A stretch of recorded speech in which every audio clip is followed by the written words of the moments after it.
ಮಂಡ್ಯದ ಕಥೆ ಏನು ಅಂತ ಇನ್ನೂ ನಿರ್ಧಾರ ಆಗ್ತಾ ಇಲ್ವಾ, ಯಾರು ಸ್ಪರ್ಧೆ ಮಾಡ್ತಾರೆ ಅಂತೇಳಿ. ಆದ್ರೆ ಇನ್ನೊಂದು ಕಡೆಗೆ ಸುಮಲತಾ ಅವ್ರದ್ದು ಏನ್ ಕಥೆ ಅಂತ ಗೊತ್ತಾಗ್ತಾ ಇಲ್ಲ. ಬಟ್ ಅವ್ರನ್ನ ಭೇಟಿಗೆ ಈಗ ವಿಜಯೇಂದ್ರ ಅವ್ರು ಮುಂದಾಗಿದ್ದಾರೆ. ಬಿಜೆಪಿ ರಾಜ್ಯಾಧ್ಯಕ್ಷರು ಮೈಸೂರು ಮಂಡ್ಯ ಪ್ರವಾಸದ ಬಳಿಕ ಸುಮಲತಾರನ್ನ ಭೇಟಿ ಆಗ್ತೀನಿ ಅಂತ ಹೇಳಿದ್ದಾರೆ. ಸುಮಲತಾರನ್ನ ಗೌರವಯುತವಾಗಿ ನಡೆಸಿಕೊಳ್ತೀವಿ. ಮಂಡ್ಯ ಭಾಗದ ನಾಯಕರ ಸಭೆ ಬಳಿಕ ವಿಜಯೇಂದ್ರ ಅವರು ಈ ಹೇಳಿಕೆಯನ್ನ ಕೊಟ್ಟಿದ್ದಾರೆ.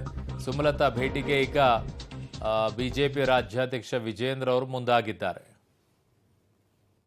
ನಮ್ಮ ರಾಷ್ಟ್ರೀಯ ನಾಯಕರು, ನಮ್ಮ ಪಕ್ಷದ ವರಿಷ್ಠರು, ಸಂಸದರಾಗಿರ್ತಕ್ಕಂಥ ಸುಮಲತಾ ಅವ್ರ ಬಗ್ಗೆ ಅಪಾರವಾದಂಥ ಒಂದು ಗೌರವನ ಇಟ್ಕೊಂಡಿದ್ದಾರೆ. ನಾನು ಇವತ್ತು ಮತ್ತು ನಾಳೆ ಮೈಸೂರು ಮಂಡ್ಯ ಪ್ರವಾಸನ ಮುಗಿಸ್ಕೊಂಡು ಬಂದ ನಂತರ ನಾನು ಕೂಡ ಸುಮಲತಾ ಅವ್ರನ್ನ ಭೇಟಿ ಮಾಡ್ತೇನೆ. ಭೇಟಿ ಮಾಡಿ ಅವರಿಗೆ ಯಾವ ರೀತಿ ಮುಂದೆ ಗೌರವನ ಪಕ್ಷ ಯಾವತ್ತೂ ಕೂಡ ಕೊಡ್ಕೊಂಡು ಬಂದಿದೆ. ಯಾಕಂದರೆ ಹಿಂದಿನ ಚುನಾವಣೆಯಲ್ಲಿ ಭಾರತೀಯ ಜನತಾ ಪಾರ್ಟಿ ಬೆಂಬಲವನ್ನು ಕೊಟ್ಟಾಗ ಮೇಡಮ್ ಅವ್ರು ಗೆಲ್ಲೋದಕ್ಕೆ ಸಾಧ್ಯವೂ ಕೂಡ ಆಗಿದೆ. ಸೊ ಆದರೂ ಕೂಡ ಅವ್ರನ್ನ ಗೌರವ ನಡೆಸ್ಕೊಳ್ತಕ್ಕಂಥ ನಮ್ಮ ಕರ್ತವ್ಯವೂ ಕೂಡ ಇದೆ. ಆಗ ನಾನು ಕೂಡ ವೈಯಕ್ತಿಕ ಭೇಟಿ ಮಾಡಿ ಚರ್ಚೆ ಮಾಡ್ತೇನೆ. ನಮ್ಮ ರಾಷ್ಟ್ರೀಯ ನಾಯಕರು, ನಮ್ಮ ಪಕ್ಷದ ವರಿಷ್ಠರು, ಸಂಸದರಾಗಿರ್ತಕ್ಕಂಥ ಸುಮಲತಾ ಅವ್ರ ಬಗ್ಗೆ ಅಪಾರವಾದಂಥ ಒಂದು ಗೌರವನ ಇಟ್ಕೊಂಡಿದ್ದಾರೆ. ನಾನು ಇವತ್ತು ಮತ್ತು ನಾಳೆ ಮೈಸೂರು ಮಂಡ್ಯ ಪ್ರವಾಸನ ಮುಗಿಸ್ಕೊಂಡು ಬಂದ ನಂತರ ನಾನು ಕೂಡ ಸುಮಲತಾ ಅವ್ರನ್ನ ಭೇಟಿ ಮಾಡ್ತೇನೆ. ಭೇಟಿ ಮಾಡಿ ಅವರಿಗೆ ಯಾವ ರೀತಿ ಮುಂದೆ ಗೌರವನ ಪಕ್ಷ ಯಾವತ್ತೂ ಕೂಡ ಕೊಡ್ಕೊಂಡು ಬಂದಿದೆ. ಯಾಕಂದರೆ ಹಿಂದಿನ ಚುನಾವಣೆಯಲ್ಲಿ ಭಾರತೀಯ ಜನತಾ ಪಾರ್ಟಿ ಬೆಂಬಲವನ್ನು ಕೊಟ್ಟಾಗ ಮೇಡಮ್ ಅವ್ರು ಗೆಲ್ಲೋದಕ್ಕೆ ಸಾಧ್ಯವೂ ಕೂಡ ಆಗಿದೆ.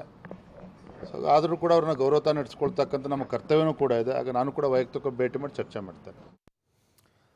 ಸೊ ಇದು ಸುಮಲತಾ ಅವರ ವಿಚಾರದಲ್ಲಿ ಒಂದು ಕ್ಲಾರಿಟಿಯನ್ನ ಕೊಡ್ತಾ ಇದೆ ಬಿಜೆಪಿ. ಅವರಿಗೆ ಟಿಕೆಟ್ ಅಂತೂ ಇಲ್ಲ, ಅವರಿಗೆ ಗೌರವಯುತವಾಗಿ ನಡೆಸ್ಕೊಳ್ಳುವಂಥ ಕೆಲಸವನ್ನ ಮಾಡ್ತೀವಿ. ಅಂದರೆ ಅವರು ಇಂಡಿಪೆಂಡೆಂಟ್ ಆಗಿ ಹೋಗಿ ಬಂಡಾಯ ಎದ್ದು ಹೋಗಿ ಅವರೆಲ್ಲ ಸ್ಪರ್ಧೆ ಮಾಡುವಂಥದ್ದೆಲ್ಲ ಬೇಡ, ಇನ್ನೆಲ್ಲೋ ಯೋಚನೆ ಮಾಡ್ಕೊಂಡು ಕೂತ್ಕೊಳ್ಳೋದು ಬೇಡ, ಅವರನ್ನು ಗೌರವಯುತವಾಗಿ ನಡೆಸ್ಕೊಳ್ತೀವಿ ಅನ್ನುವಂಥ ಮಾತನ್ನ ವಿಜಯೇಂದ್ರ ಅವರು ಹೇಳ್ತಾ ಇದ್ದಾರೆ. ಅಂತಂದರೆ ಒಂದಂತೂ ಕ್ಲಿಯರ್, ಅಲ್ಲಿ ಸುಮಲತಾ ಅವರಿಗೆ ಮನವೊಲಿಸುವಂಥ ಕೆಲಸ, ಸುಮಲತಾ ಅವರನ್ನು ನೀವು ಬಂಡಾಯ ಹೇಳದೇ ಇರೋ ರೀತಿಯಲ್ಲಿ ಮನವೊಲಿಸುವಂಥ ಕೆಲಸ, ವಿಶ್ವಾಸಕ್ಕೆ ತೆಗೆದುಕೊಳ್ಳುವಂಥ ಕೆಲಸಕ್ಕೆ ಈಗ ಬಿಜೆಪಿ ಮುಂದಾಗ್ತಾ ಇದೆ. ಅದರಲ್ಲಿ ಯಾವ ಅನುಮಾನವೂ ಕೂಡ ಇಲ್ಲ. ಕಾರಣ ಸುಮಲತಾ ಅವರು ಆ ಕಡೆಗೆ ಹೋದರೆ ಕಾಂಗ್ರೆಸ್ ಅದರ ಪ್ರಯೋಜನ ಪಡ್ಕೊಳ್ಳೋಕ್ಕಿಂತ ಮುಂಚಿತವಾಗಿಯೇ ನಾವು ಪಡ್ಕೊಳ್ಳೋಣ ಅನ್ನುವಂಥ ಲೆಕ್ಕಾಚಾರದಲ್ಲಿ ಈಗ ವಿಜಯೇಂದ್ರ ಅವರು ಇದ್ದಂಗೆ ಕಾಣಿಸ್ತಾ ಇದೆ. ಸೊ ಹಾಗಾಗಿ ಈಗ ಸುಮಲತಾ ಅವರ ಭೇಟಿಗೆ ಈಗ ಬಿಜೆಪಿಯ ರಾಜ್ಯಾಧ್ಯಕ್ಷ ವಿಜಯೇಂದ್ರ ಅವರು ಮುಂದಾಗಿದ್ದಾರೆ. ನಾಳೆ ಹೋಗಿ ಭೇಟಿ ಆಗ್ತಾರೆ ಅಂತ ಹೇಳಿದ್ದಾರೆ ಅವರೇ.